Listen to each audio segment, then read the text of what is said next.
Mwaka juzi nilikaribishwa kwenda kufanya mkutano Kongo, kwenye lile eneo ambalo lina vita.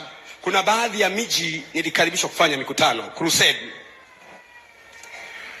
Sasa mimi nikienda Kongo, woga wangu kwa sababu sitanyamaza, nikamwambia pastor wangu Maxi, nenda wewe.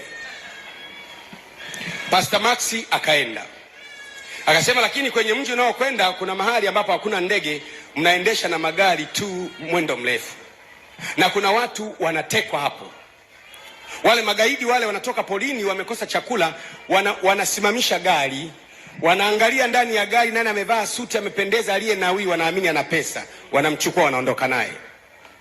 Wakifika kule wanamsurubu mpaka awaambie ndugu zake watume pesa. Sasa yule mchungaji ambaye Maxi ndio hosti wake, ambaye ndiye alikuwa ametukaribisha, yeye alikuwa anatoka hapo, yuko ndani ya basi likasimamishwa. Liposimamishwa amevaa suti, unajua wachungaji tena, yale magaidi yana bunduki, yana minyoo yamejifunga kiunoni, yani zile zenyewe hizo risasi 400 mpaka 500, yako kama 15, yanaangalia mle ndani, wewe toka, chukua yule mchungaji, wewe na wewe, wanene wale, niwe lazima mna pesa wale, twendeni, ambia wengine ondokeni. Yakaondoka nao kwenda polini, yakaenda nao mpaka polini kabisa. Yenyewe ni magaidi yanakaa polini, lakini yana watu wake wanakaa mjini.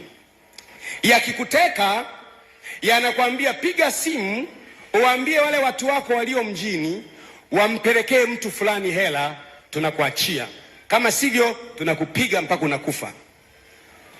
Yameondoka na mchungaji na jamaa mwingine na jamaa wengine wawili, yamefika naye kule polini, yakampiga yule mmoja.